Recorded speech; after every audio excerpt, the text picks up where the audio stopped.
Bad Mondays. By Handyman. Chapter 51.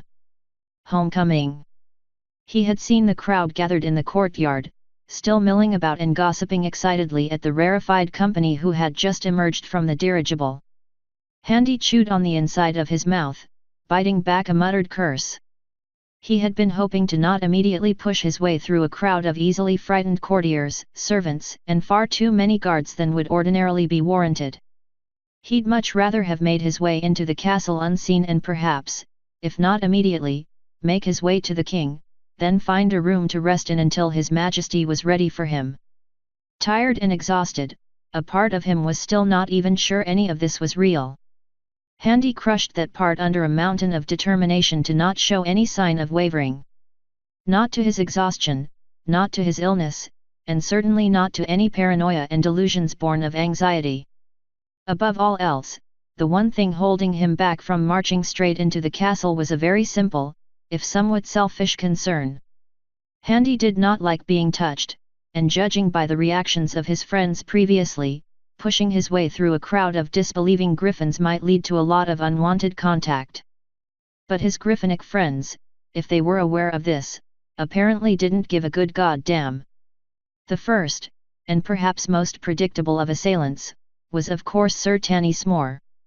Tanis, upon seeing Handy walking off the ramp of the airship onto the largest courtyard of the castle, promptly descended from the ramparts. Everyone else, guards, servants, and various courtiers alike who had come to welcome back the Chancellor and who doubtless were enamored with the surprise arrival of the Firthagirayan princess, these people, as one might imagine, had rather sensible reactions to the sight of the beaten and battered spectre emerging from the depths of the airship. Tanis More was not a sensible griffin.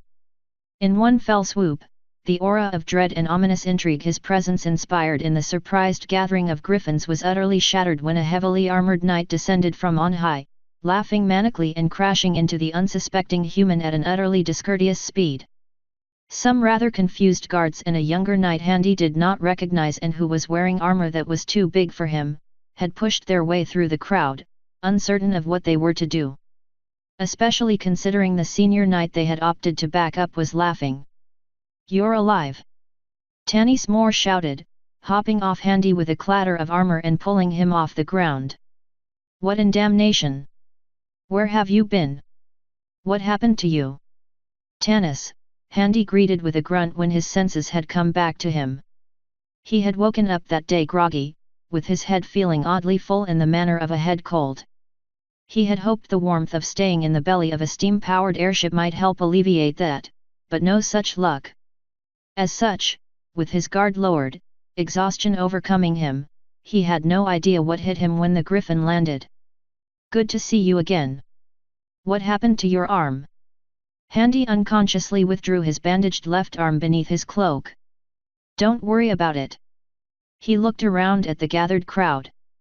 He more or less recognized the servants, some of the guards, a few courtiers he knew as the usual rabble of minor nobility present at court to keep their families represented and informed of what happened at the capital.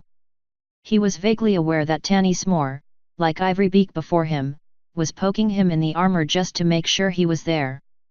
He idly smacked away his gauntlet claw. "Where is everyone?" "What? Oh. Well, they're around. Some of us have a job to do, you know." Tanis More gave Handy a haughty expression with his chest puffed out. Handy snorted. "You? Working? Shocker." The guards seemed unsure of what exactly was going on, but the younger knight, sensing that his senior had things more or less under control, waved them off. Handy nodded at the young griffin in thanks. "This has happened so often that I barely register it anymore." "What, flying hugs? Spears leveled at my throat?" "Same thing." Tanis More chuckled, punching Handy in the arm. Handy scowled but decided against doing anything, and merely looked up at the crowd of courtiers who suddenly had second thoughts about lingering outside in the castle garden courtyard. "Let's continue on inside. Hopefully the rest of them will be a little more circumspect in their welcome." == They were not. He was all but escorted into the castle, with Tanismore going before him, apparently doing a lot of good for the worried onlookers. It was doubtless done purposefully to give the appearance that things were under control and that the apparition of the king's shadow that everyone had thought long dead was not going to run amok. However, in spite of Handy's expectations, he was led away from the main hall and taken to the first of the old coterie of royal knights. Godfrey was left blinking rapidly when Tanismore turned the corner with Handy in tow. He had looked from one to the other, raised a claw, beak open as if to speak. Then he thought better of it. He merely nodded his acknowledgement of Handy's continued existence, and promptly fell in step beside Tanismore. On it went, Frederick, Jeremy, and even Shadow Sunder falling into line, with reactions ranging from a yelp of surprise when Jeremy all but ran into Handy when he emerged from one corridor, to Shadow Sunder smiling and collecting a few coins from a maid who gave a disgusted sigh. To observers, it appeared as if the Royal Knights of Gethrenia were merely taking the mysterious human to parts unknown and doubtlessly doing the kingdom a service in some manner. Handy knew better. The first room they found themselves in, Handy was pushed into a chair, and he promptly cursed. "Oh, for fuck's sake, lads, would you give over?" he cried as the chattering griffins flitted about the room, clattering armor resounding off the stone walls. It was one of the obscure waiting rooms with decorative paintings, tapestries, and reasonably nice furniture. A few of them actually managed to sit down.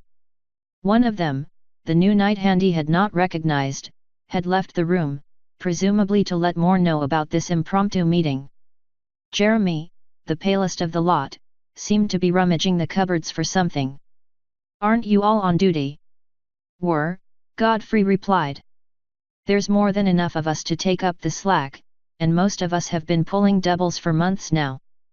Ricky is off to put some of his fellow newbloods on duty." "Newbloods? Like Shadow Sunder and Celebra?"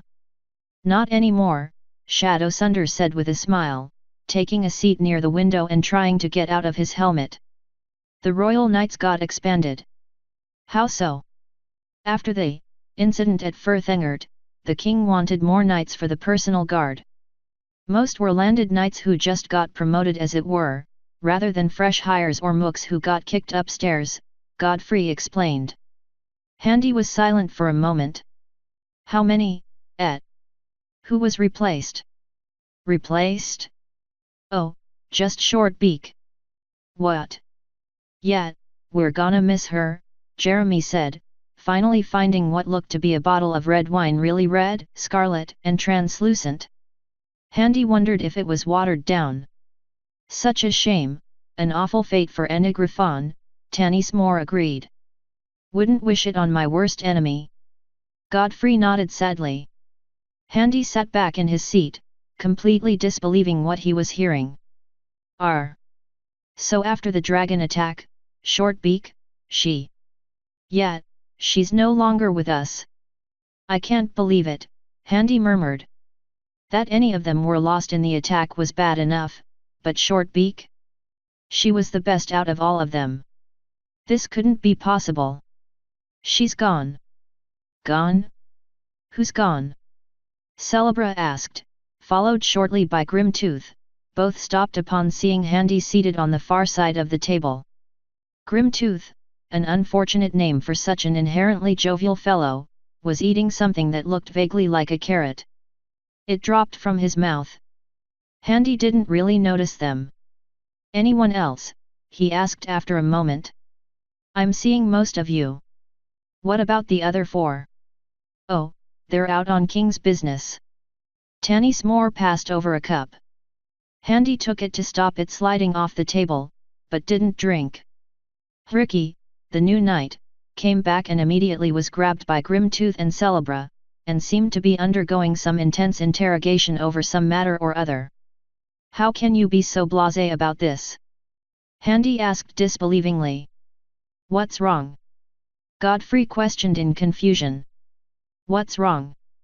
You just told me Shortbeak out of all knights, died in Firthengert, and you act like it's nothing." There was silence as everyone in the room just stared at their newly retrieved friend. Then, as one, they all broke into raucous laughter. "What? What is it?" Damn it! You think she's... Frederick began, oh I'll make her. Okay. Okay, I know how that must have sounded to you, but you got us wrong, Tannismore explained. I do. Handy's face twisted in confusion under his helm. Yeah, Shortbeak's fine. But you made it sound like she died or something. Well, she did leave the Royal Knights, but only in the same sense that you did. But I am still a knight. At least he assumed so. He had been away for quite a while. Yes, but you're no longer in the bodyguard. Shortbeak got lynched up the rookery. Handy stared blankly at Godfrey. The Griffin blinked before comprehension dawned. She has a new job. Oh. Well, what happened to her? Handy said, relieved. She's Marshal now. What happened to Lord Condor? Resigned, Frederick interjected as the knights began settling down. There seemed to be a sizable crowd gathering outside the door. Handy couldn't make out any details over the tops of his gathering of comrades, but was suddenly keenly aware he was not getting out of this room any time soon. Ricky closed the door. Apparently he felt he was too old for the position. Did it just before we all left for the festival. What a time to be stepping down. Speaking of thinking people were dead, Tannismore said loudly, you're not going anywhere until you tell us exactly where you've been. Handy looked from one griffin to another, each one seeming genuinely pleased he was back. While not ungrateful, he was nonetheless taken aback. You're not mad? Mad? Handy, we're ecstatic. We thought you were dead, every griffin did. Tannismore affirmed. Where were you? What happened? Why in Tartarus is there this Firthagirian princess here? Ivorybeak said nothing, just went straight to the king. I almost drew my sword when I saw you come off that ship. What even happened back then? Godfrey now asked. Last thing I remember, we were chasing some pony through the mists when Tannismore took a bad fall. Hey, I was shot down. Whatever, Godfrey said with a roll of his eyes. It was a mess. You should have seen Joachim then. I had never seen him so angry, Frederick continued. The questions and personal accounts continued to build up, each griffin giving his own account of what happened that day and how little of Handy any of them had seen after the arena went up in flames. They didn't see him fighting the dragon. All anyone saw, Gethrinian or otherwise, was a blur of silver, and next the dragon was seen falling, later found upon the ground, dead with a pierced heart. They didn't see him when he fought the warlock. All that was found of him was his ruined shield and not a trace more. He kept quiet as the conversation amongst the griffins died down, and they waited for him to fill in the blanks, as he had not risen to any of their baits. Handy, what happened that day? Tannismore asked. Handy looked out the window. My, well, that'd take a lot of explaining. Art thou sure you all have the time for such trifles? Handy asked, feigning a casual air. Frederick snorted. You weren't talking fancy a few minutes ago. We know you can talk normal. Yes, but I choose not to. It is ever so much fun. You should try listening to it someday, Tannismore muttered. Well. Handy considered his drink for a moment. He had been hoping to not have to talk to anyone other than Joachim about what had happened, at least at first. Quite a bit of what happened concerned the kingdom, such as a certain deal made in a certain forest. Handy warred with himself whether he should remain loyal to his king and friend and let him know just what danger Handy had put the entire kingdom into just to save a race of foreigners. Every other part of him, however, sensible or selfish, told him to live with keeping it secret. He did what he had to do. He had to trust that, come spring, Whirlwind would hold up to his oath. Well, it's been a really long journey. I am tired and not doing as well as I could be. Another time perhaps. Oh no, drink up, wine's good for the constitution, one griffin insisted. Yeah, and take off that helmet. You're among friends, another said. Handy hesitated and took another look at the wine, the image of how Silvertalon reacted fresh in his mind. I'd really rather not, he said, taking a breath. But fine, if you want me to talk, then I guess I have no choice in the matter. == 3 days, that was how long it took to get to Skymount from Firthengard by airship. They had arrived in the morning of the third day. It was sunset by the time Handy was finally let out of that damnable room. The questions, the unending questions. Good God, it was just as well that he never hung around too many of his fellow knights at once. By the time he got to tell the story about the deer and the Lady of the Lake, half of them were drunk. In this way, spinning that tale to the point where his dear companion did some deer magic, and they managed to renegotiate the pact between the lady and the deer race, to emphasizing Handy's part quite a bit, was accepted rather easily. The fact that it was a touch more believable than what actually happened helped Handy gloss over that problem considerably. That was just as well, for Handy underestimated just how fascinated people outside the Greenwoods were with the forest, and ate up everything Handy could tell them. What were the deer like? How did they live? Was the forest haunted? Did all that really happen? The trees were how big? You have got to be kidding, was there really an ancient city lost in those woods? On and on it went. Handy could probably write a book about what he experienced, fill in the gaps in his knowledge with wild bullshit, and make a small mint for himself, based on the reactions he got. He did have to prove his tale with some of the pitiful deer supplies he still had on his person from his time amongst them. You could hardly blame the Griffin's skepticism. Everything after it, however, Handy had to get creative. He stayed as clear away from how involved he got with changelings as he could, but that proved impossible. Between the scandals with the equestrians and the enclavers, he struggled to keep a more important secret, old magic, and his involvement in it. He feigned his ignorance of it, but ultimately had to at least acknowledge that that was what he had been hunting, and why he did not immediately make his way back home. The changelings just raised so many more questions for them. By the end of it, he had to promise to show them the bounty of changeling gold he had gotten for his troubles, just to prove his story. He opted to make it seem as if it was all Ivor Beak's ingenious doing that solved the shit with the Firthagirians and Celestia. They could go bother him for details about that mess, rather than Handy having to tell them the truth and then answer 20 million more questions. At least that way, when the unbelievable truth came out about it, he had Ivorybeak backing up his word. The bird could also take all the credit for himself and save Handy the trouble. Either was good. He also left the entire debacle with Chrysalis to the barest bones of the story possible, because reasons. Still, it was ultimately that admission that gave him his most solid excuse to leave the room. Changeling bullshit seemed like a pretty serious security issue to bring to the king's attention after all. Exiting the room, he was surprised to see a guard had been posted outside, one who was doing an admirable job at trying not to stare. He guessed someone must have gotten tired of all the castle gossips hanging in the hallway. "The king?" he asked the guard. The guard gestured to the western wing of the castle. Handy nodded and went off towards the king's solar. His iron-shod boots echoed along the stone floor, and the winter twilight, painting the interior of the castle an icy blue, contrasted sharply with the warm light cast by the candles. It all felt so surreal, the corridors now feeling strange and unfamiliar. He kept having to shrug off the feeling that he was alien here, and reminded himself that this was normal. He was meant to be here. Everything was fine.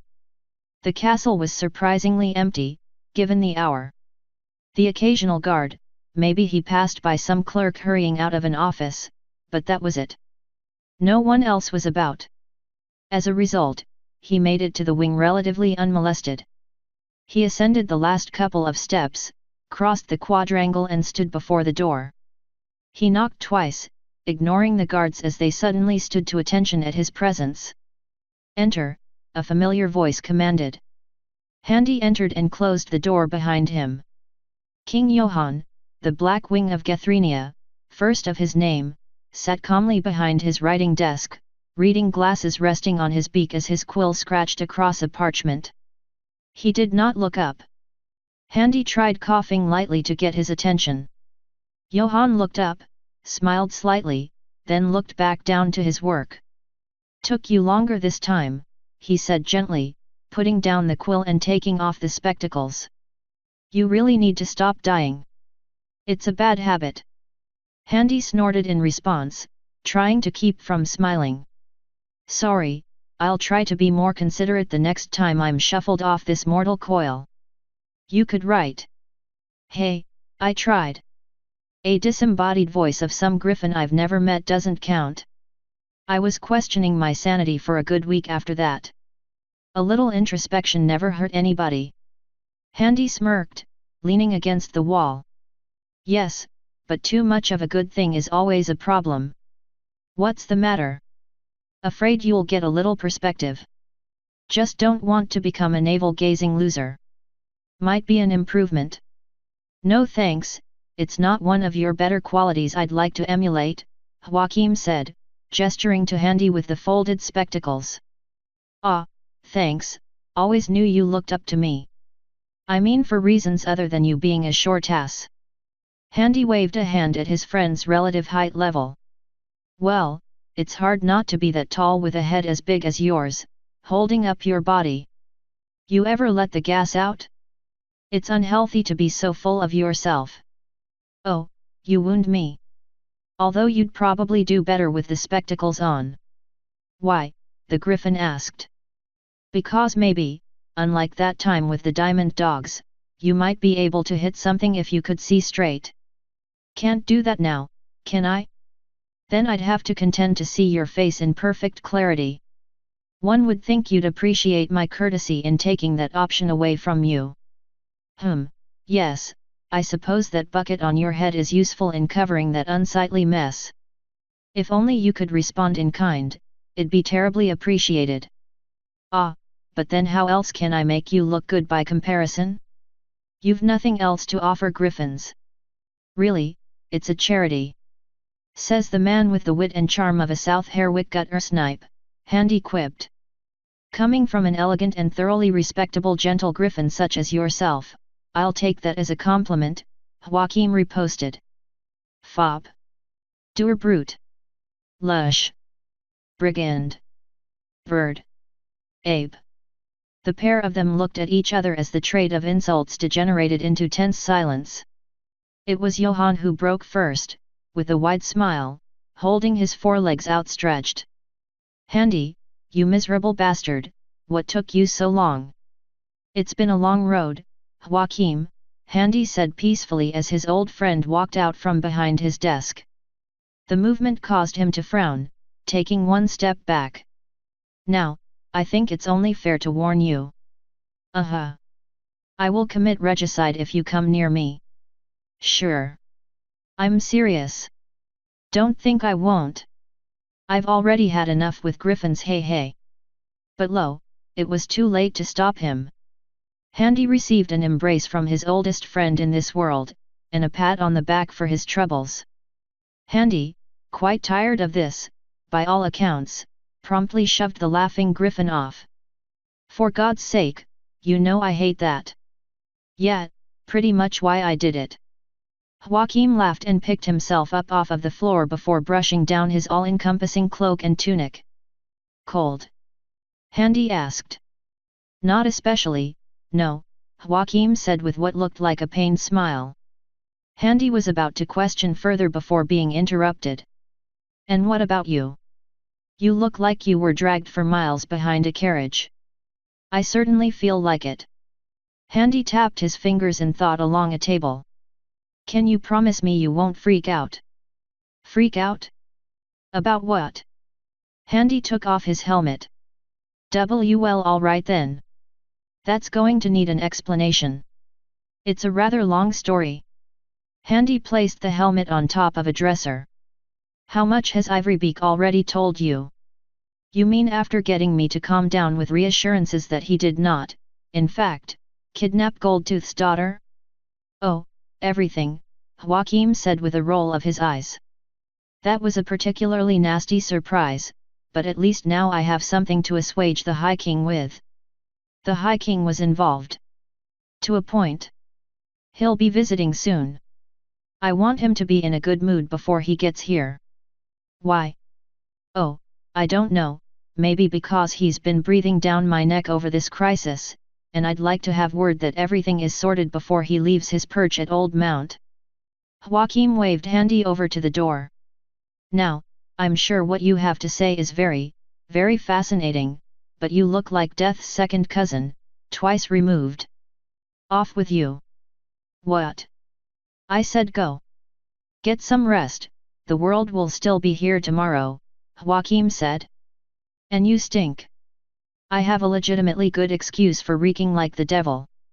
Yes, but you no longer have an excuse to continue smelling like a week-old dead rat. Joachim grinned. You can use the private dining room. I'd imagine you'd like some privacy for dinner. I'll have the kitchens cook something up for you. This is unexpected, Handy confessed. Joachim smiled. There's a time and a place for all things. Right now I have a friend back from the dead to welcome in from the cold. We'll worry about everything else later. Like that stowaway. Handy blinked. Stowaway? Yes. Not long after you emerged from that ship of yours, 2 ponies followed. A guard recognized one as the head of your alchemist guild. However, the one behind her was a suspicious-looking rake of a pony who, upon being challenged by the guards and not being recognized by your pilot, was subsequently detained. Handy rubbed the bridge of his nose, sighing. Yeah, that's Jacques, he's a friend. Can you let him out? He paused. In maybe an hour or so. Really? He looks like a thief. He is. You really need to stop bringing questionable ponies home with you, Handy. What can I say? They're like stray cats. Evidently, Johann said dryly before sighing. But you really ought to get yourself seen to. I'm serious. Why the concern? Have you looked in a mirror recently? I don't know much about humans, but you cannot be all that well. I'm fine, Handy insisted, more out of pride than anything. Joachim ignored him as he sat behind his desk. I have already said what I will. I don't want to see you until tomorrow morning. Am I clear? Joachim, look, this is important. He paused at the severe look his friend was giving him. He didn't like being looked after, for it felt patronizing, even if his stomach growled and his legs struggled not to sway. To fight the matter would merely result in fruitlessness. Fine.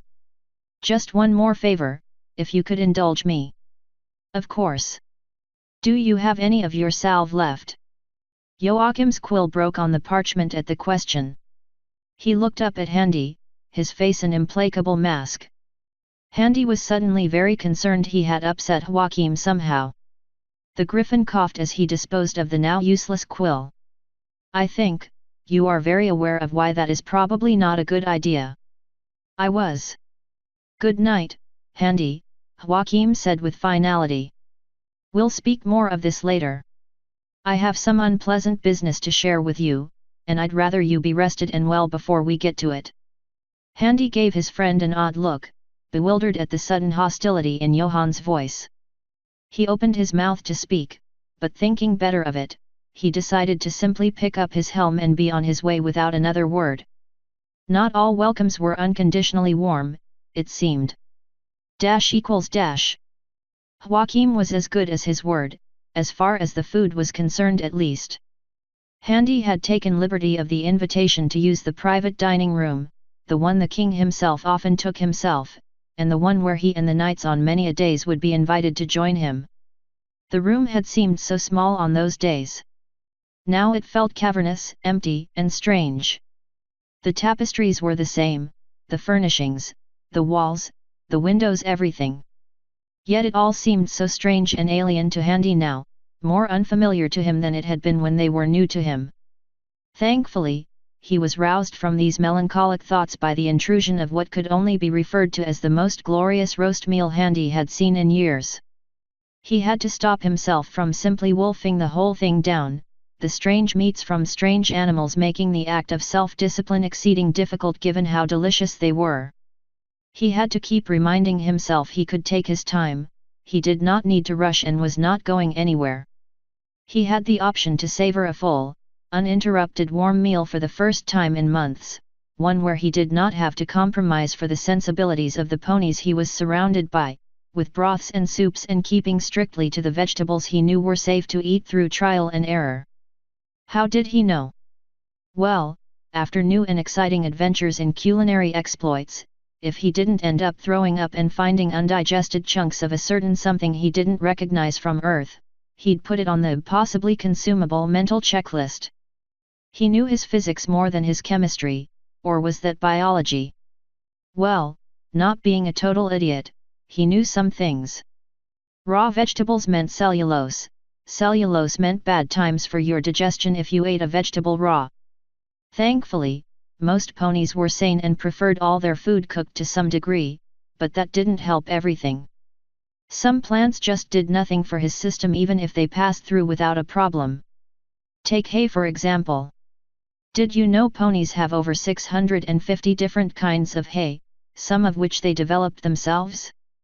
Handy didn't.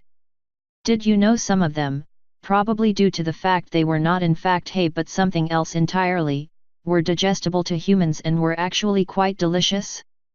Handy did. But how much do you want to bet he could tell the difference at a glance? Now here he was, seated in a warm castle, far away from anything that could possibly harm him, on purpose anyway. Before him sat a tray full of sweetmeats, sauces, gravies, and many other wonderful and glorious things Handy had all but forgotten were a thing. It was in the midst of this little apotheosis of a feast that a bedraggled Jacques, sans rapier, stomped into the room. Glad to see some ponies enjoying themselves. Jacques. Handy said with welcome. How are you enjoying your stay in Skymount so far? Oh, just wonderful. Why, I just got treated to an exclusive and detailed tour of the castle's dungeons. That's nice. Did you enjoy yourself? I could barely contain my enthusiasm, Jacques said through clenched jaws. He then sat up at the table and purposefully yanked the wine jug out of Handy's reach when he went to pour the pony a cup. Jacques put down his hat and magically poured himself a generous portion. I take it you got me out. Just had to convince the king. You told him I'm not a thief, right? Something like that. Hungry? Jacques looked at the carnivorous dinner before Handy for a long moment. No thanks, I prefer to remain civilized. Suit yourself, grass-munching barbarian. What was that? Just thinking where I'm going to put you up for the foreseeable future. I've been meaning to ask, Jacques said, scratching his short beard. I'm going to go out on a limb and assume you can't let me stay here. Not on your life. Can't even keep Crimson up here, and unlike you, she works for a living. Hey, truth hurts. Handy pointed a fork at the unicorn. But that does raise another matter I wanted to speak to you about.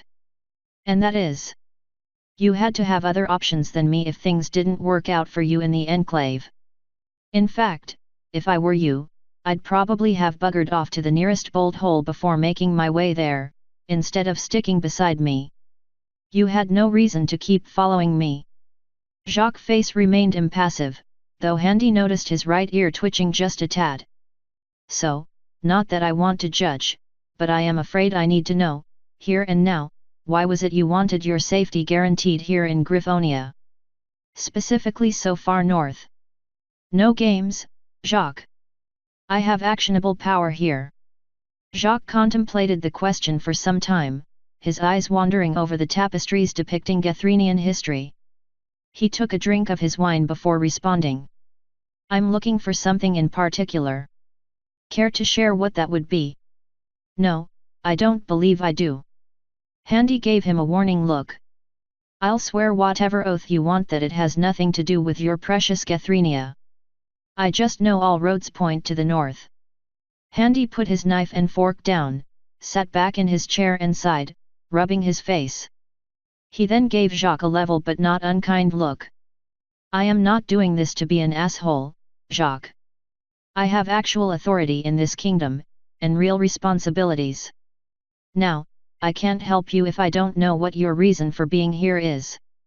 If you don't want me involved, fine. I couldn't be happier to leave well enough alone. But I have to know. His jaw set in place, and Handy could tell he was thinking it over. Jacques tapped his hooves idly on the side of the table as he leant on his chair at an odd angle. It's a family matter, he said eventually. Handy couldn't tell what he was feeling. He was using that old trick of his, hiding his emotions in the manner of changelings and leaving Handy to guess by body language alone what was going on in his head. He briefly wondered if he could teach that to Sunderclaw. It would be a useful asset to the kingdom. You have family in Griffonia? Handy asked. It was where they were last sighted. Troubadour families don't often venture too far into Griffin lands. Too hard to get out of them. Why? As in physically hard. Griffonia is surrounded on two sides by massive mountain ranges to the west and north, a sea to the east, and the greenwoods to the south. There's only a few options in terms of crossing into another country overland without the possibility of running into a batch of wild monsters. As opposed to what? Domesticated monsters. Funny. Troubadours don't like the idea of being stuck somewhere when, say, wars break out. Ah. So your family hasn't been seen since? Jacques shrugged. No Poney has seen neither hide nor hair of them, intelligent. Jacques got up from the seat. Anyway, it's a long story. I'd appreciate it if you'd leave it at that. I may have a few questions. Then they'll do till later. I'll be in town.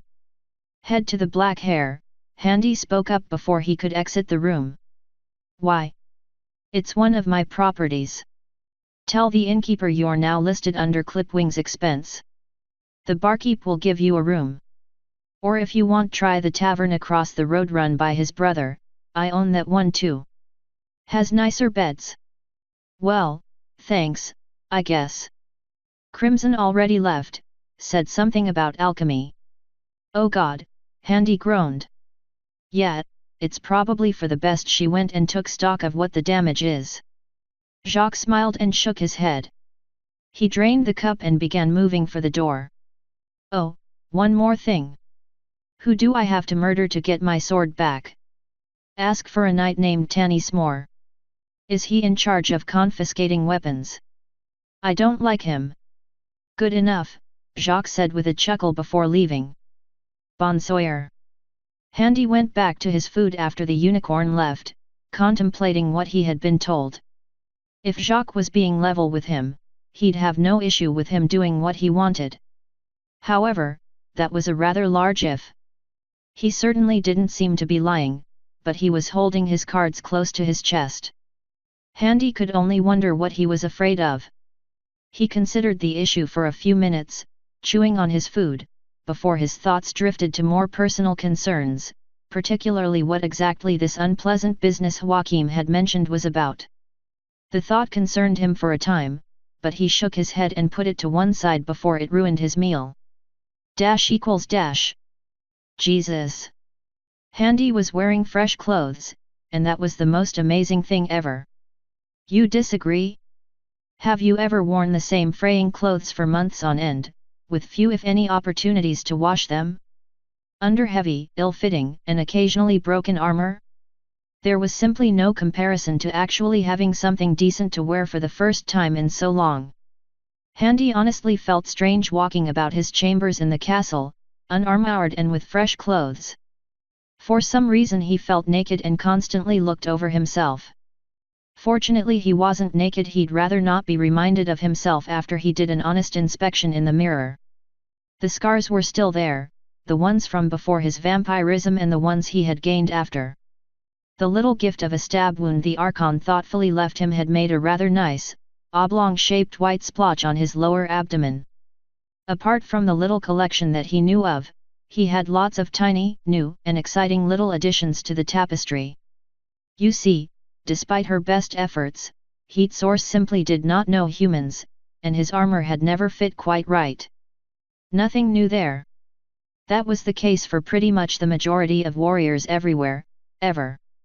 But he routinely had to deal with constant cramps and nicks and, increasingly as time wore on, cuts whenever he moved in his armor. The more his chainmail fell apart, the less it was able to mitigate this effect, and as a result, Handy's body had a fascinating collection of little scabs and minor cuts all over it. Oh, and he also had this large, crescent-shaped scar on his back running under his shoulder blade, just an inch away from the gift he received from the dragon's axe a while back. For the life of him, he could not remember how he had gotten that one. An actual bath later, considering for some damnable reason the castle had plumbing, but no one bothered to install showers in the damn place like the common folk in the city below, and he was considerably cleaner and feeling better than he had in weeks. A quick shave wiped his face clean of that unsightly mess he had been growing, being very careful not to cut himself again, along with a thorough brush of his teeth, and he was feeling considerably more human. Now that he had a good look in the mirror, he could see precisely why Joachim was so concerned about him. He was very pale. Of course, being an Irishman, he was paler than snow on a good day without a farmer's tan to make up for it, but this was the sickly, greyish pale of someone who frankly should not be up out of bed. Rings hung under his eyes so deeply that it only emphasized his growing exhaustion. His cheekbones had started to stick out, signifying a level of malnutrition that alarmed him. Up until now, he had been attributing his drastic weight loss to much more comfortable causes. Now he was faced with the unpleasant reality of having to carefully manage what he ate from now on. Well, that or consist entirely off the blood of the living and nothing else, but let's not get crazy. Joachim was right, and Handy could feel it as he leaned over on the wash basin, trying to prevent himself from swaying on his feet. Now that he had actually achieved his objective, his grim determination left him, and he could no longer deny how very badly he was in need of rest. He walked out of the bathroom with some effort, every footfall feeling more leaden than the last. He made his way over to the bed and stood to the side of it, his eyes unfocused as he gazed down at the covers. Without a word, he collapsed into its embrace. Months of sleeping rough and his own swirling unceasing thoughts conspired against him finding any comfort, let alone sleep. Such was his exhaustion and such was his relief at finally being back at his adoptive home. He found he could no longer move his body after landing upon the soft, welcoming surface of the bed. For once, without argument, he felt himself drift off silently into oblivion once more. Dash equals dash. There was a crater where the Alchemist Guild used to be. Crimson was relatively certain this was not the case when she was last here. She was standing at the crater's edge, just where the hill leading up to it crested. Oh, there were parts of it still around. The east wing, for example, was just over there, and over there, and way over there. She actually stood there, trying to process what she was looking at for a full minute before her twitching ears picked up something drifting on the wind. Told you there was too much arsenic. I'm not the one who got the reagent balance so wrong.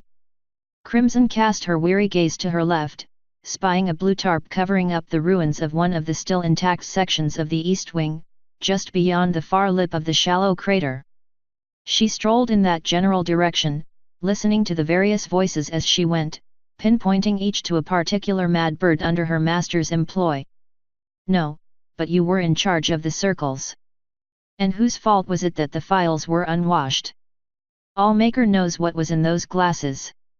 Look, all we need to do is get enough money together before Clipwing finds out. How can he not find out? The entire city saw the place go up in flames. Yes, but Clipwing didn't. How can you tell? For starters, he isn't here stringing us up by our necks. No, Crimson managed to keep her calm by means of entertaining all sorts of wonderful things she could do to the alchemists under her charge. But I'm here, so maybe that can be arranged. The entirety of the Skymount Alchemists Guild, foremost in their field in all of Griffonia and largest collection of alchemists in the Western High Kingdom, stopped what they were doing and stared. The black-cloaked, snow-specked, blood-red unicorn pony gave them an appraising look as she lowered the tarpaulin after herself and scanned the room.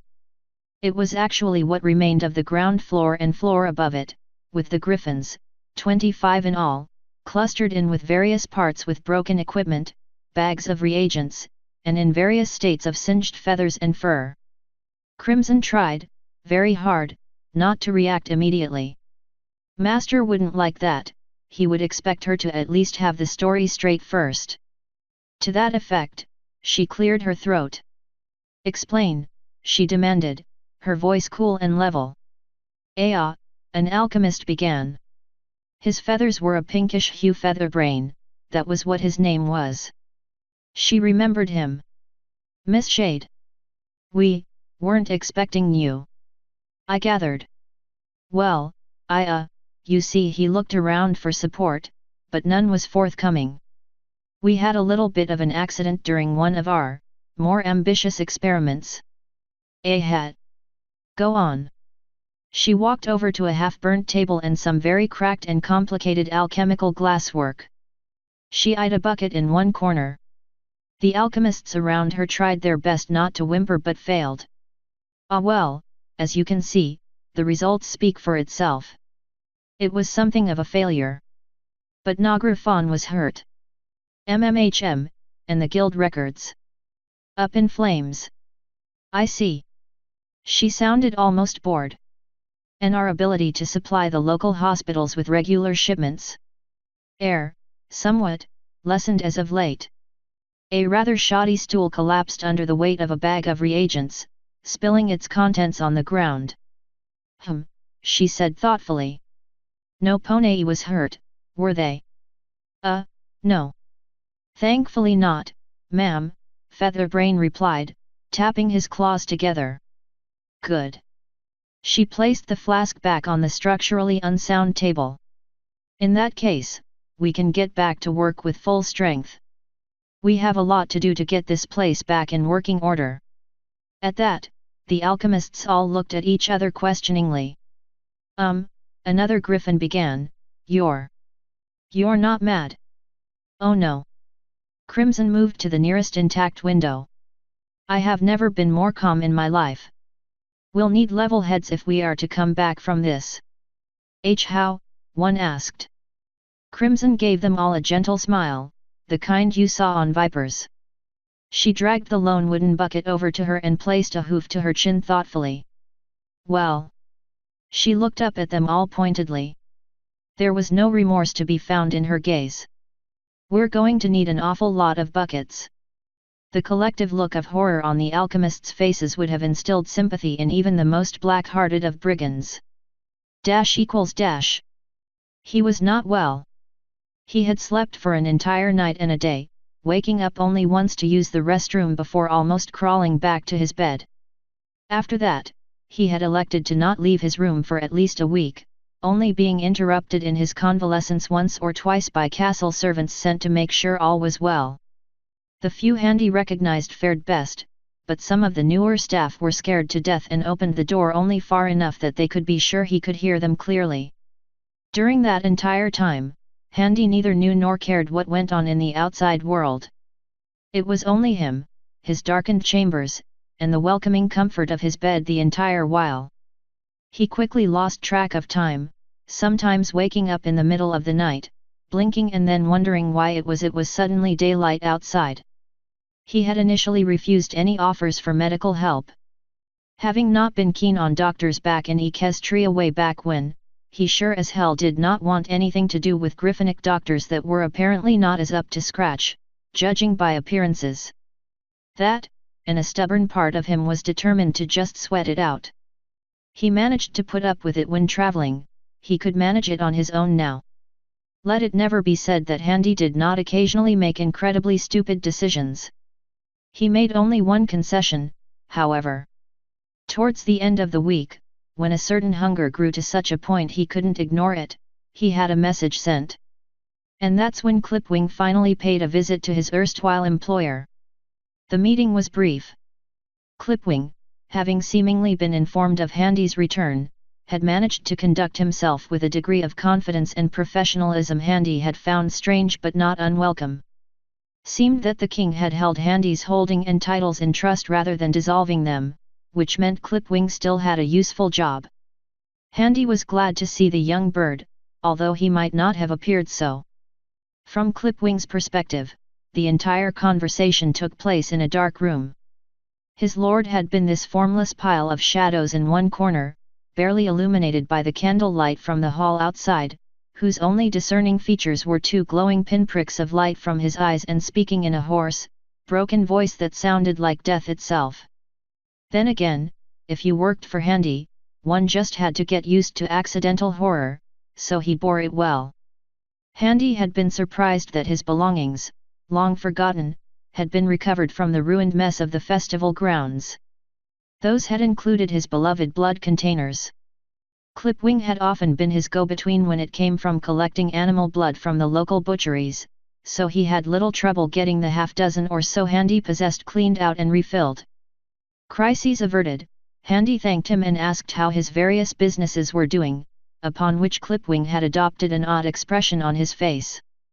Handy was too out of it to interpret it, but the Griffin had assured him that everything was well in Claw and he could worry about his affairs and duties once he had recovered.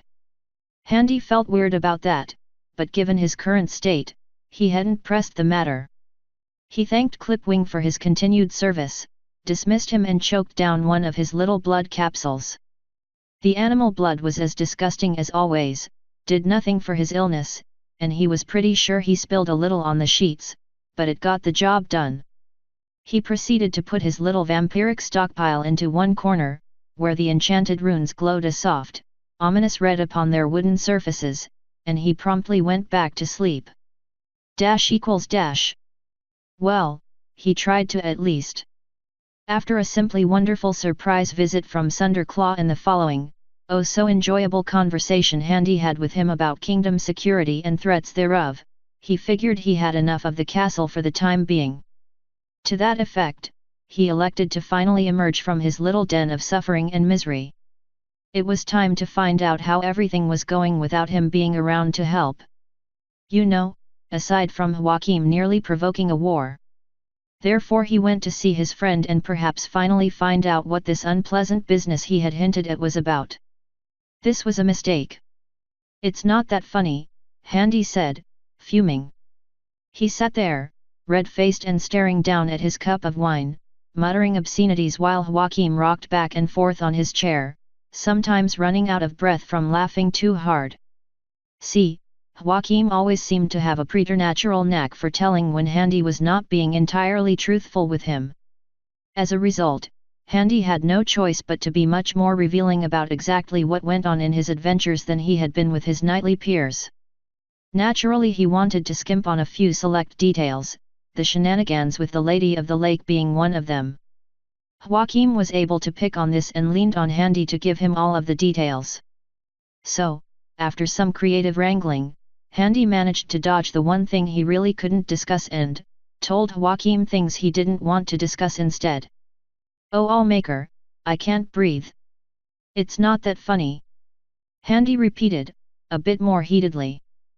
So then she just suddenly turns round on you, oh wow, and then you ran out of there. Joachim, I swear, if you tell anyone. And you kept the horn. It was meant to piss her off. Nothing more. I got rid of it the first opera. You even threatened to bite. Can we just move on? Handy pleaded. Please? It was horrifying enough to live through once. Okay, just, tell me again about the giant toad thing. Oh God, the toad thing. Look, I was lost in the forest for God knows how long. Fishing is about as good at surviving in the wilderness as I can get. Last time I checked, the purpose of fishing was to eat what you caught, not the other way around. Oh go fuck yourself, Johann, as if you could do any better.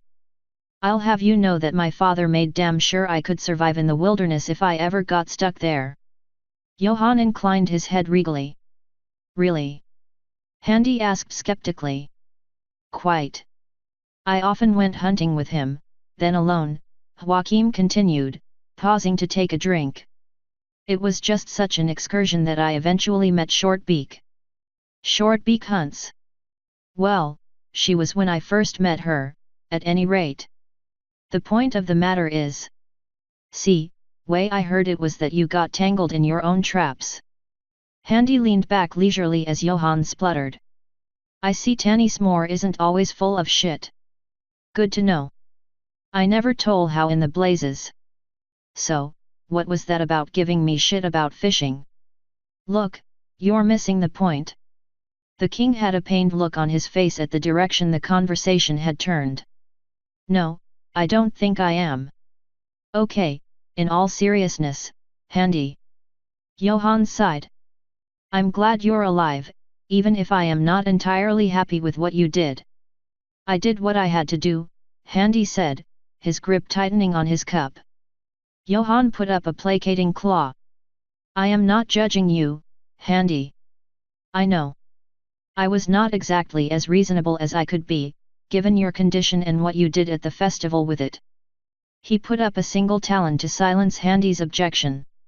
You have to understand, it's not necessarily that you do it that's the problem. Then what is? Handy asked pointedly. It's that it's unprecedented. Thestrals are a known element, humans are not. That in itself is not the problem. The problem is that this transformation happened to you and only you in all the history of Thestral interaction with other races. Who's to say that it was something in your human physiology that's responsible for the change? That's not possible. Internally, Handy bristled at the insinuation. Maybe, but you don't know that for sure now, do you? Handy remained silent. I had to be careful, had to warn you. What if there is a chance, however slim, that you bit some griffin and they underwent the same transformation you did? Or something worse? I trust you, Handy, but I had to be as strict as I was. And now, Johann sighed, I think, it's been long enough that something would have happened if that was the case. And frankly, we've got bigger problems to worry about. Why didn't you come to me about this old magic problem? I wanted to know more about it before I did, Handy said, recalling his little spiel involving a full confession about the real reason he was insistent on Crimson coming to Griffonia with them. Needless to say, Johann had not been pleased to learn the true story behind that relationship. This mistress is the reason I am in this world in the first place. Yes, about that, you still haven't told me much about what your home is really like. Don't worry about it, Handy said dismissively. It'd take far too long in any case. All you need to really know is that it is damn hard to get back to. So I take it in good faith that you'll be a bit more cooperative when it comes to this little problem of yours. Joachim, I just crossed half a goddamn continent to get back here. Do you honestly think I'm in any position to say no? Handy deadpanned. I'm sorry, Handy, it's just. If what you've told me is true, there is a secret cabal of deadly magic practitioners that literally Nagrafon has been aware of for all maker knows how long. On top of that, they're interested in esoteric magical artifacts and willing to do some drastic things to acquire them. Oh, and summoning horrible, ugly, monstrous. Thanks, really.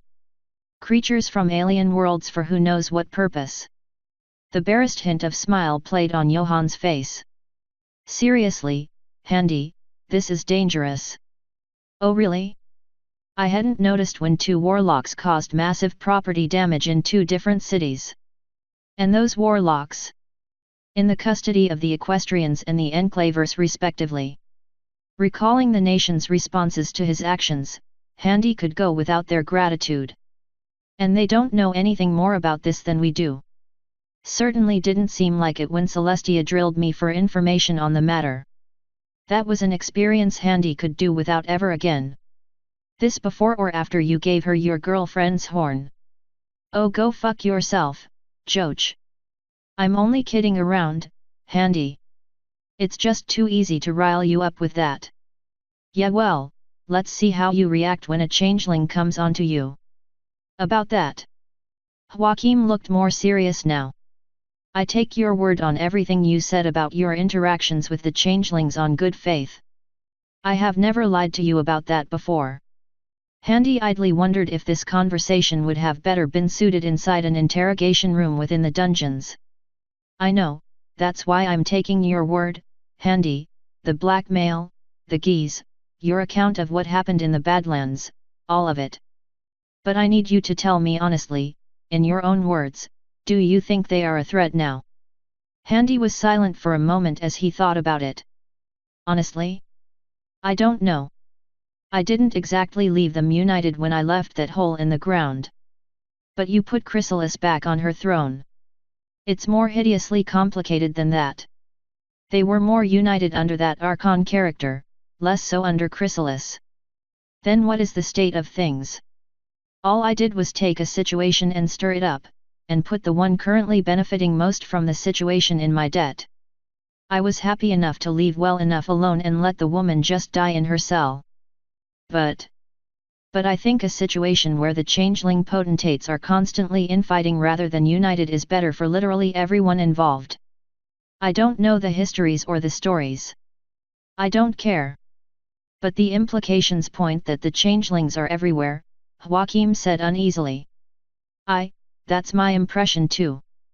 Seems they have carved up different territories for themselves, countries within countries as it were, hiding just beneath the skin of society. A decade ago, Nagrafon even knew they existed. Joachim rubbed a claw back over his head. Truly? I somehow doubt that. What do you mean? At least one of the Alicorn princesses had been in long-term contact with the Archon. The thief I brought with me? That guy has been long involved in the underworld of the Enclave, and even among that bottom-feeding scum, no one was really aware of them. However, he was intimate even. And you trust him? Enough to keep him under watch at least, Handy confirmed. My point is, maybe most of the world wasn't really aware of them, or their extent. However, at least some powerful people are. And Chrysalis is fine with you just sharing this information. I am of the opinion that Chrysalis is not in any damn position to have a say in the matter, Handy said sternly, refilling his cup. Sides, you couldn't find that city without a changeling guide. Crimson learned from experience, my guide had a shortcut. They're in no danger unless anyone feels like, I don't know, sending several armies to scour the entire Badlands looking for them. Okay. Now can you explain your new tricks to me again? I mean, given the way your eyes are. Right, the eyes. Yeah, that's new. Bit a queen. Johann blinked. You mean you actually followed through? A different queen. Handy interrupted. Look, it was the heat of the moment. I was busy trying not to die, and lo and behold, some stuck-up changeling decided she was being clever. And the eyes. Look, I picked up a few things when I drink, Handy confessed. I don't pretend to understand it, but I get powers from the people I bite. The more I drink, the more permanent the powers become. I've bitten quite a few changelings in the intervening time. Can't say I'm entirely sorry to hear that. Funny. The glowing eyes are new though, still trying to figure how I can turn them off. You can disable your powers. No, just make them less active. For example, ever since I drank the Queen's blood, I no longer have headaches when I do certain things. Like what? Johann pressed. Like knowing the exact position of the two guards currently slacking off exactly 15 feet below your window. Johann raised a brow. Go ahead and check if you don't believe me. Johann pushed off from the table and padded over to the window, opening it and looking straight down. Sure enough, a pair of guards were busy having a conversation on the thin rampart, hidden from sight. Johann rolled his eyes, dumped the contents of his cup on their heads, and closed the window. Okay, interesting, so you can basically tell where everyone is. Within a certain range, yes. At my furthest extent, I can pretty much pinpoint every single living person in this castle in relation to me, and roughly their relative state of distress. Used to give me a wicked migraine when I extended it farther than 5 feet however, until I bit Queenie. Can't tell the difference between any of them though. At least not yet. Anything else? Joachim asked, scribbling something down on a piece of parchment. Handy frowned but said nothing about it. He took a look at his drink again and grimaced in thought. Promise you won't freak out. Oh, that's a promising start. Just indulge me. Close your eyes, Handy insisted. Joachim looked skeptical but nonetheless acquiesced. Right, open them. King Johann, the Black Wing of Gethrynia, was looking at himself. With an avian squawk of alarm, Johann fell off his chair in shock. Handy roared in laughter as his friend slowly pulled himself up to glance, wide-eyed, over the edge of the table. Handy slapped the armrests several times, trying to get his laughter under control. Your face. Oh God, he managed. Oh, that was worth it. Handy? Joachim asked carefully, blinking rapidly. Oh, calm down, it's still me. How can I be sure? So how is Peach Marigold these days, Mr. Lady Killer? Handy asked, with a wide, shit-eating grin. With that, Joachim went from silent shock to groaning in an instant, and slammed his face down on the table in defeat. Yeah, it's you all right. I can't believe you still remember her name. Oh come on, that was hilarious. How could I forget? Handy asked. You sold me out, Johann accused his doppelganger, waving with a full cup. Hey, at the time, I thought you were playing with multiple women's hearts on the same day. My opinion of you was pretty low. And that justified it in your eyes. Probably not, but it felt good to screw you over at the time. Johann shook his head in exasperation. Right, yeah, it's you all right. I forgot how much of. Hey, how extensive is that disguise? What? Oh, worse than paper thin. It's not even the same as a changeling's. What's the difference? Remember Charity Bell, from way back when? The one who kidnapped me to visit the changelings the first time around. Yes, you told me about her as Thorax, Joachim answered. Right. When a changeling transforms, on some level it's not an actual physical transformation, sort of. The changelings don't like talking about it much. At the end of the day, when they become a pony, it certainly feels like they have fur, or that their wings are feathered instead of insectoid. Get to the point. The point is that I haven't transformed at all. See all this? Handy gestured to himself. It's all perception. You think my face is down here, he pointed at his face, because that's where you perceive my face to be.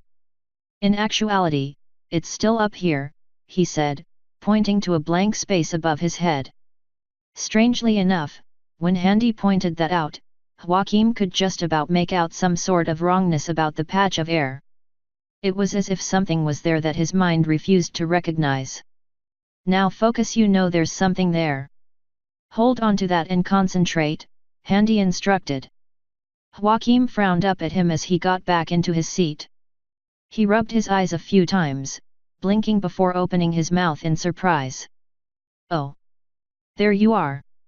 See? No need to fret, Handy said, taking a drink, then spilled some of it when Johann chucked a piece of bread at his head. Hey! Just making sure, Joachim said with the hint of a smile. This is a new tunic. It's hardly new. Well, it's newer than the rags I have been wearing, Handy grumbled. Right. So what is it? An illusion. Unless illusions can be dispelled just by force of will, I doubt it. It's just perception as far as I can tell. You've shrugged it off, but for as long as I care to put up with it, someone else could just walk in that door and see two King Johanns. That's fascinating.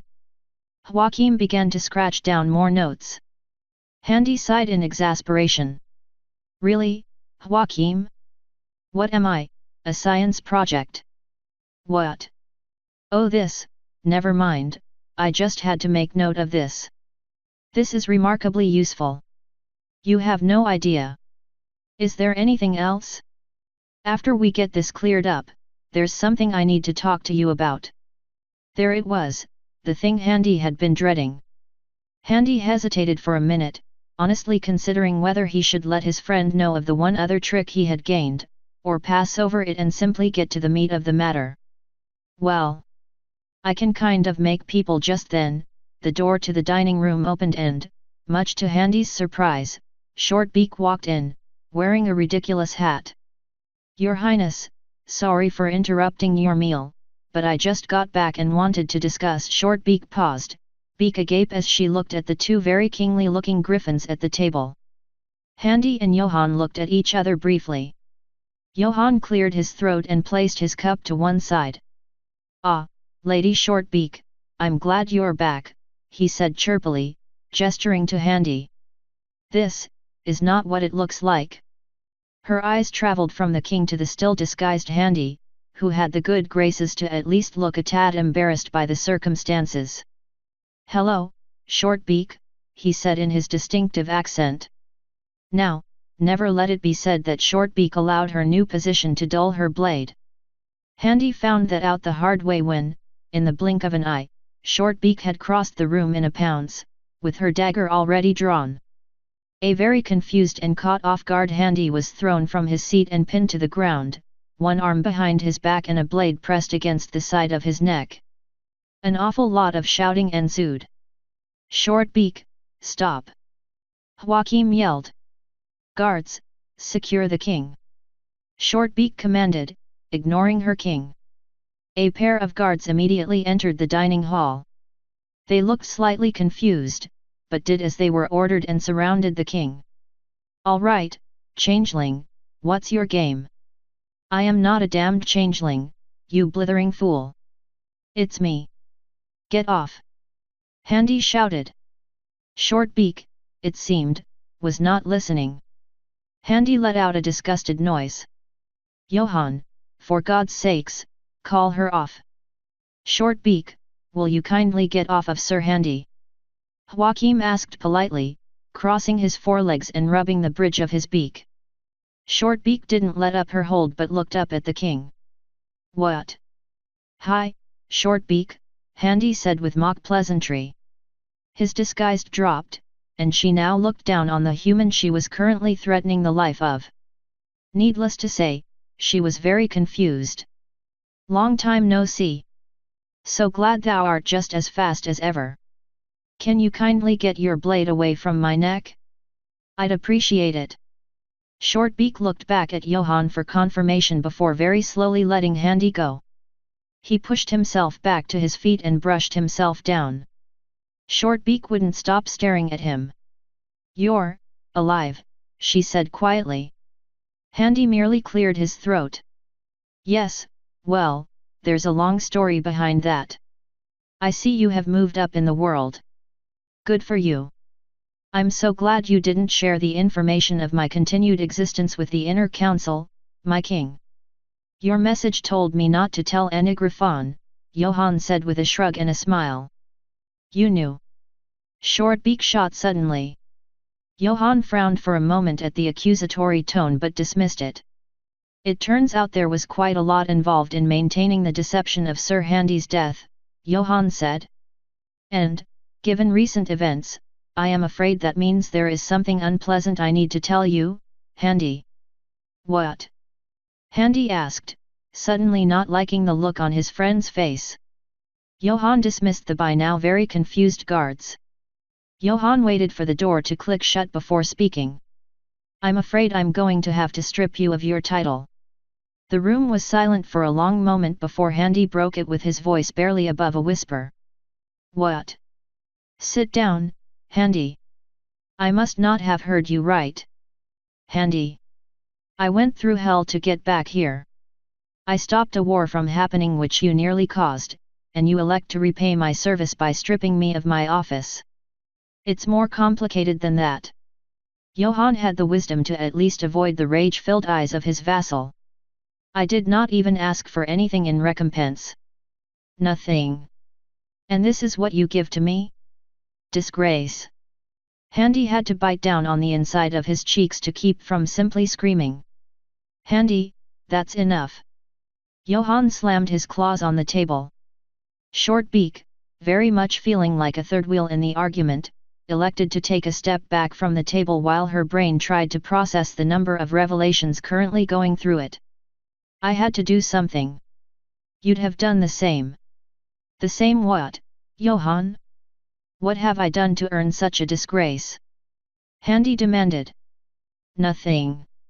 And that's the biggest problem, he admitted.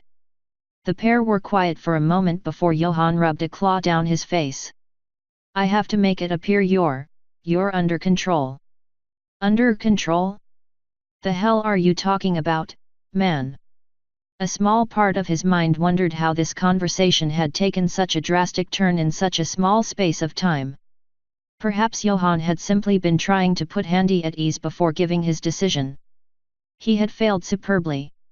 Handy, you up and disappeared after a major attack on a peaceful kingdom.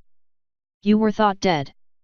You were involved in 2 more violent attacks on the cities of 2 other kingdoms. You have so many damn stories floating around about all of your monstrous traits and misdeeds and all maker knows what else. People are seriously panicking. Never mind how many of those stories actually have some truth to them. Truth? Shortbeak asked, but was ignored. They either think I've gone mad and set loose a monster on the world, wreaking havoc wherever he goes, or worse, that you're doing it of your own accord and I have no control whatsoever. Joachim continued. I have half a dozen rulers demanding I take account of your actions, and now that you have actually returned home, I have no choice but to do something. That's especially so with the High King himself due to arrive any day now. If it were not for the fact that I have tangible proof from no less a personage than Celestia herself that you are not a threat to Griffonia and in fact, operate in our interests, I'd have no choice but to take even more drastic action. This is bullshit. Handy retorted. What would you have me do, Joachim challenged. It was your idea to purport to be this shadowy monster under my control. What would you have me do instead? What would you do to me if our roles were reversed? Have me exiled? Or reward me with honors and look as if you extorted half the world with fear and just piled glory unto a crony? Handy simply looked down at the table, his jaw set. He looked up at his supposed friend with fire in his eyes. Yes. I suppose I would, wouldn't I, he said icily. I would probably do the same. Handy, I'm just doing this to help protect you.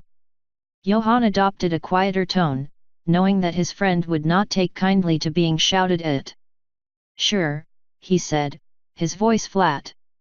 I understand. I understand perfectly. Good to know where we stand. I am only removing your authority as sword. You didn't want the office anyway. You know that's not the point, Johann.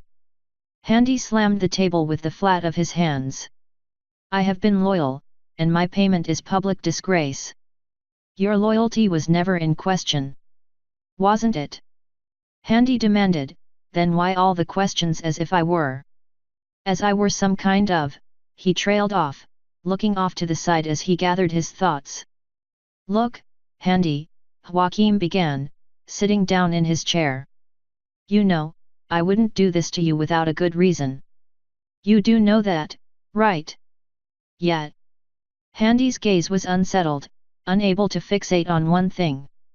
You always do need a good reason to screw someone over, don't you? Calm down, Joachim said slowly. For all makers' sake, keep that temper of yours in check long enough to think clearly. Oh, I am calm. Handy gripped his bandaged arm to forestall another shaking fit as pain suddenly shot through it for the 3rd time that day. This did not go unnoticed. I can understand why you are doing this. I just can't understand why you couldn't think of a better way than by betraying me. Johann looked shocked at the accusation, but kept quiet, looking down. Handy sat there, breathing deeply once through his nose, before rising at once and storming from the room. Shortbeak quickly took one last look at the king before following after. Joachim let her go without a word, staring morosely into his cup. Handy, wait, she called after him.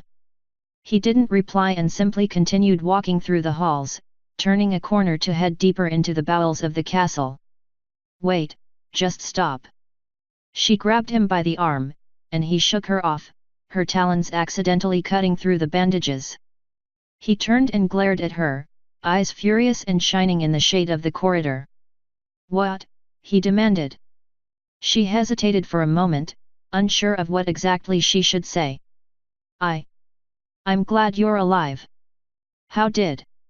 "I think," Handy began, wrapping the torn bandages over his exposed arm. Shortbeak stole a glance at the ruined flesh beneath, and her eyes widened slightly. "You had better ask the king. I am in no mood for another interrogation." I mean, that's not what I was," she paused, thinking, taking her feathered cap off with an idle claw. "I'm just relieved you're alive." Have you spoken to the others yet?" "I have, before I had a chance to speak to the king in fact," Handy said, somewhat more calm than before. He took a breath. "I am sorry for snapping. It's good to see you alive and well, all of you. Some better than most." "Yes." She looked down at her hat for a moment. "It's funny, I'm actually at a loss." Handy said nothing for a moment, waiting for her to continue. Is it true? You wanted every griffin to think you were dead?" "Yes." "Why would you do that?" Handy raised an eyebrow. The question was asked normally, but there was something off about Shortbeak. He could feel it. "I had to. It was in the kingdom's best interests for me to remain as dead for as long as I could." "But surely you could have said or done something to let us know." "I did.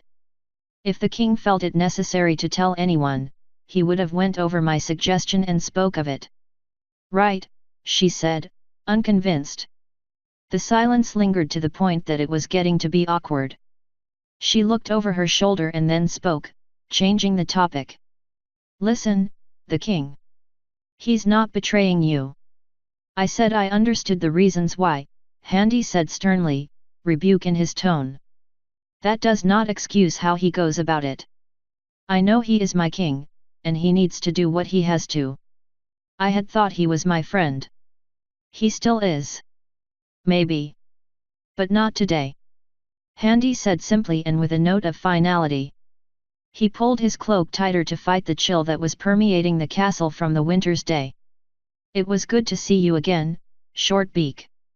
And with that, he left her there, turning and walking off at a more sedate pace than he had been before.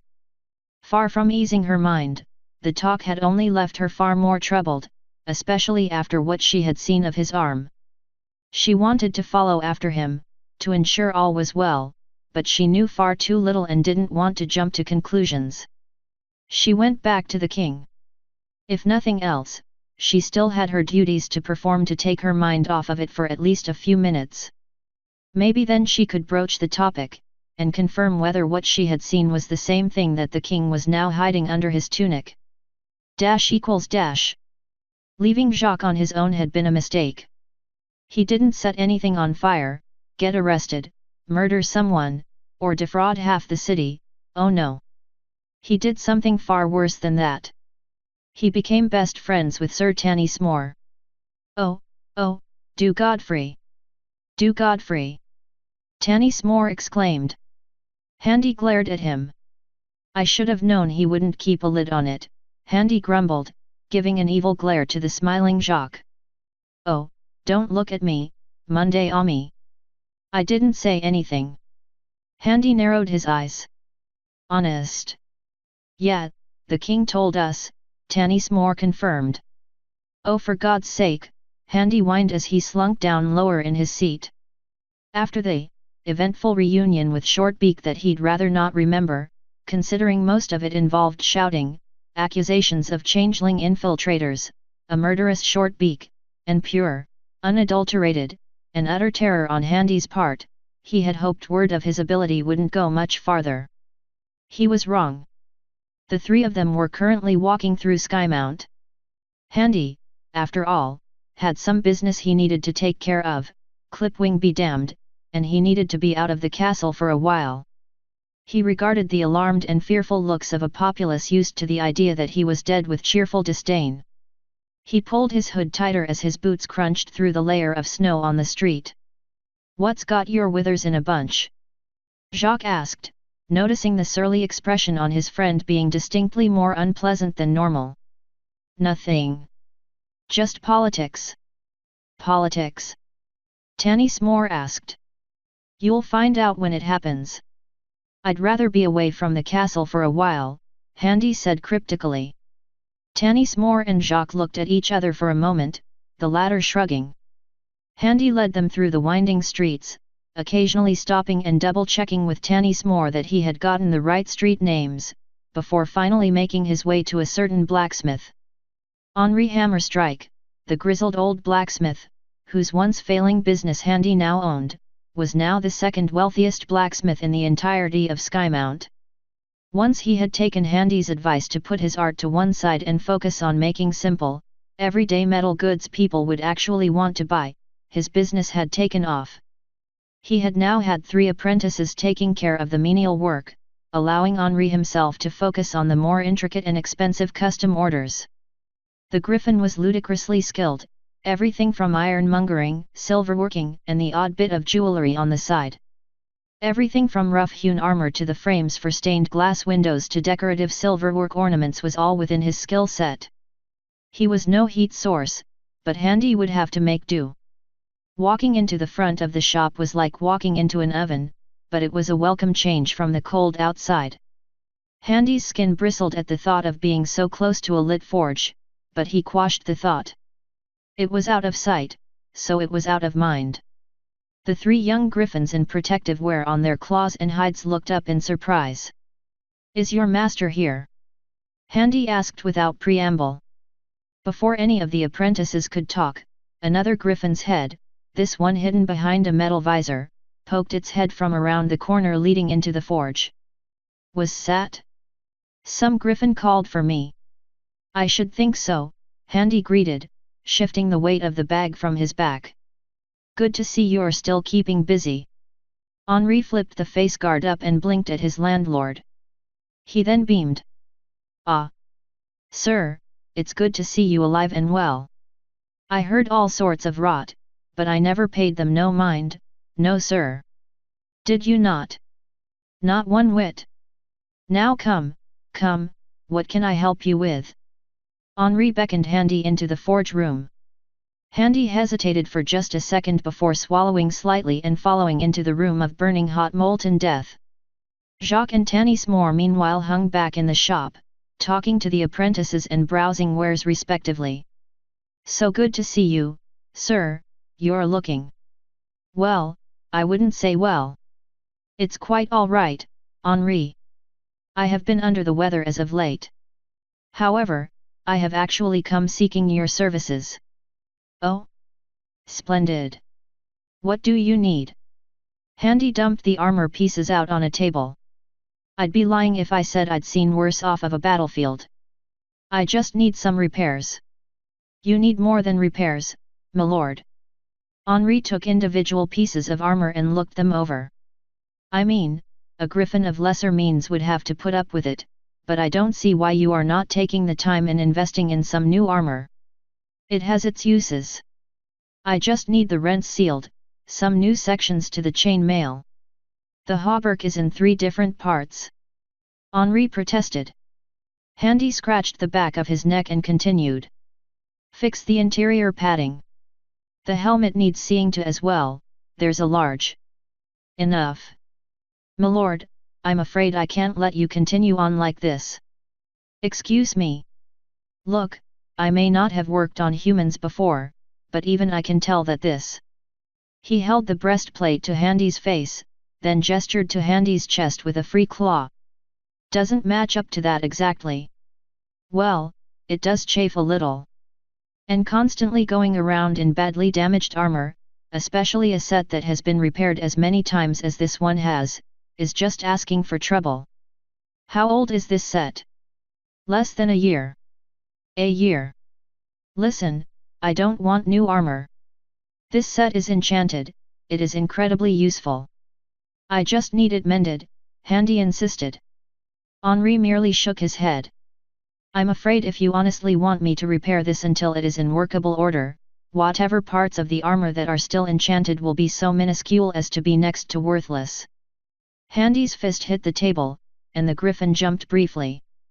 Listen, this has saved my life on more than one occasion, from things that ordinary armor cannot stop. I can't just throw this away. Henri tapped his claws thoughtfully before sighing. I'll see what I can do, milord. But I must insist that I reinforce it. It will take me quite a while. Do what you must. In the meantime, I must insist you have another suit for yourself. Can't very well have you go performing your duties to the king in nothing but your tunic, Henri said, head held high. Handy snorted. Right. Duties, sure, he said with a hint of bitterness. He chewed on the proposition for a moment. It would be good to have some armor that didn't come with a couple hundred scabs free of charge. And it would be good to have something that didn't look so ragged and ratty. Right, fine. I'll think about another set. You'll think or you'll have. Just get the measures. I won't lie, it'd feel good to have something different weighing me down for a change. Handy then went to the door separating the forge from the shop, thankful Henri had the blasted thing covered so the only thing he really needed to deal with was the unfathomable, dry heat. Jacques, Tanis, you two can go on. I'm going to be here a while. You sure? Tanis Moore asked, currently comparing different short swords. We can hang around if you'd like. No, I think it's fine. I'll find my own way back in due course. I won't be too long. I can wait, Jacques said as one of the apprentices was currently looking over his rapier. Handy shrugged. Suit yourselves. He turned around as Henri produced a measure tape and a few pieces of parchments. He was already taking notes on Handy's old armor, so if nothing else, the form couldn't fit any worse. Well, it won't be ready in time for the ceremony, but it's better than nothing. Dash equals dash. You all right there, buddy? I'm fine, Handy answered, finally emerging from the blacksmith and trying not to be too stunned by the sudden temperature drop outside. He had squirreled away a copy of the measurements Henri took. It'd be useful for when he found a discreet tailor in the city. He looked down at the pair that was busy, of all things, drinking coffee from two disposable clay cups. Handy had always boggled trying to understand exactly where in the hell the people of this world imported their coffee from in such abundance to be relatively cheap, but he was in no mood for economics. You don't sound fine, Monday Ami, Jacques commented, now sporting a new scarf. Handy hated it. When do I ever, he snarked. You guys didn't have to wait. Oh, I think we did, Tanis Moore said. Look, Handy, it's been a while. You can relax. Yes, come with us. We were just going to go get some drinks, Jacques continued. Handy looked from one to the other as they gave him their most winning smiles and immediately decided. No thanks. One at a time is bad enough. I'm going to go distract myself by seeing how Clipwing is doing. Whoa, wait up. Tanis Moore said hurriedly, getting in his way. You'll only be putting more on your mind. I agree, come with us. Jacques piped up. I assure you I am all right, Handy insisted. The two looked at each other before Jacques looked up at him with a grimace. Handy, no you're not. I've known you long enough to know that something is seriously getting to you. Come with us, take a load off. Yeah, come on, man. Last time we drank, I thought you died. Tanis Moore chuckled at the memory. Just come on, it'll be fun, I promise. Handy looked up at the castle which was partially obscured by the light snowfall, before looking up and down the street, chewing on it. He could do with not having to think about his worries for a while, even if it was with these two. All right, he conceded, holding up a finger. But only one drink. Dash equals dash. He had considerably more than one drink. Handy wasn't sure where they were. It wasn't one of his taverns, but the beer was good, so he guessed it didn't matter. Tanis Moore was, somewhere in the background, singing some terrible song or other. Handy continued nursing his drink in one corner to separate himself from the majority of the tavern patrons. It seemed to do the job well enough that they had stopped worrying about him being present. He didn't know how long he was there, but it sure as hell was dark outside. Right. Jacques levitated several more wooden tankards over to the table. The ale here was fantastic, so he made sure to get a couple for both of them on his round. Tha should keep us for a bit. What were we talking about? Handy managed, fumbling to pull his drink over to him. Well, one of them anyway. Something. I dunno. What's the deal, with you? With me? Yeah, with you. You and that, the thing with the thorax and all that. What about her? Jacques asked, suddenly frowning, a bit of froth covering his upper lip. Handy fought hard not to snort. I was just thinking, and well, everything that happened aside, I have to ask, why? What why? When what? No I mean, like, what even? What even thorax? Jacques asked. Yeah. Well, it's just. I dunno, like. He paused, looking at Handy for a moment. Why do you wanna know? You don't even like the whole, not your species thing. But, it's just strange. I mean, even if I were okay with it, she's still a you know. Yeah. And that's terrible, Handy said intelligently. Hey. Hey. I judge you, but that's okay. I just want to know why even. I mean, you know. Look, sshhh, ter el unfer. Look, let me get some water for a bit, Jacques said before dutifully getting some water to help clear their heads so that they were marginally more clear-headed. Marginally. Right, it's like this, I think, she's attractive. See, that's what I don't get. How could you think that? Well, Jacques began with a smile. Handy stopped him. Nope, wrong choice of words. Look, I get she's vaguely pony-shaped and all, but she is literally a parasite on your kind. How could anyone, let alone you, find that attractive? Handy asked with sincerity. Jacques sighed. Look, it was part circumstances and well, I've dealt with them more than most ponies, and after a while you just kinda stop looking at them as the other, you know? Look past all that. In a way, it's actually kind of exotic. Right, and thorax in particular. Well, it's kind of personal.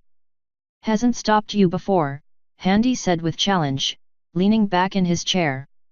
Jacques sighed. Look, Handy, I've thought about what you said and I guess I kind have fallen for her. Just a bit. A bit? I recall you were willing to stay down there with the very real possibility of dying. Handy snorted at the stupidity of it all. Like I said, I've given it a lot of thought. And in truth, I don't think there's any trickery involved. My feelings for her are genuine. But she's still see what she is, Handy insisted. I know that. Jacques gave a glance over his shoulder. Look, why so interested anyway? I just can't get my head around it. I mean, knowing you and all, I didn't think you for a one-woman man, Handy said, just being attracted to something that feeds on you, I just don't get it. It's not one way if I can control it, if that's what you mean. Sides, not gonna lie, the sense of danger adds a bit to it. Handy thought back to the memory of the changeling queen and tried not to shiver at the thought. Right, fine, so it's not love then, he said, moving swiftly along from that disaster of a conversation path. What? Yes it is. You just said. I admitted to certain things, yes, but that's not what it's about. I could find plenty of mares to keep me warm at night based on attraction alone, but I already told you before, I'm not that kind of stallion. So just over time the two of you got to know each other, and that more or less cemented it. In a way, yes, Jacques said, apparently not keen on divulging much more. Handy shrugged. Whatever. Handy returned to his drink. So, that all aside, what was this you were saying about Trottingham? Dash equals dash. Tanis Moore was snoring on the counter, Handy and a wobbly Jacques beside him, nursing their last glasses of the night. Most of the tavern had cleared out, and the landlord was already cleaning tables and putting up stools. Handy put up the coin for them to stay the night. Like hell were they going to be getting anywhere in the state they were in? I'm just saying, it's one of my regrets, you know. What? Handy asked, fiddling with the expensive brick, vaguely surprised the drunk pony was talking to him. Thought you were asleep. My dad, didn't get to know him as well as I did. Might never now. Oh, right, Dad's. You got any regrets? Jacques asked. Handy's face darkened momentarily. A few. I miss mine. My family, I mean. I just want to make amends. Is that why you're here? Handy managed, dropping the broken phone on the counter and looking at it indignantly. Yet. Hey, you don't talk about your family much. No, I suppose I don't. Miss M. Yet, Handy said, looking ahead, trying to make out his reflection in the mirror behind the bar. What's they like? I dunno, I don't really want to remember, Handy began, thoughts coming unbidden to him of better times. My dad, he was a giant, he continued after a few minutes' silence, punctuated only by Tanismar's snores. Worked like nobody's business, but never forgot us, me and Ma. He was always smiling, even when he was being stern, always patient with me. Nothing I could do would ever live up to him or his example. I was always ashamed. The fact that he was never disappointed in me only made my shame worse. I could never work as hard, or give as much as myself to anything I did as he could. That was always my shame, and what makes it worse is I know he'd never give a damn if I couldn't. I keep thinking about what he would say now and I dunno what he'd think, what he'd say. I don't know what I'd do if I could know. I'm not proud of what I've done, of who I am. I'm nothing like him. He stared off into space, at a time and place long gone, before cracking the shadow of a smile. It's funny, you know? I stood head and shoulders over him, but I'll never be 1/10 of a man he was. Mice have no business in the presence of titans, you know. There was no answer. He looked over and saw that Jacques had his head between his hooves on the counter, sleeping quietly under his feathered hat. Handy looked at him accusingly for a moment before shaking his head and taking the last gulp of his drink. Good talk, he said before looking down at his phone. Hey! The expensive brick didn't answer. Play a song, Handy said tiredly, poking the phone. Play it. Play anything, I don't care. The expensive brick continued not doing anything. He even pressed the button to get the screen light to come on. Come on, of all the times I actually want you to play something, you don't? What is the deal with this thing? He picked it up and lightly smacked it with his free hand, shaking it and putting it down, leaning on the counter. Come on, just play anything. Just play anything, something from home. The expensive brick was silent and still.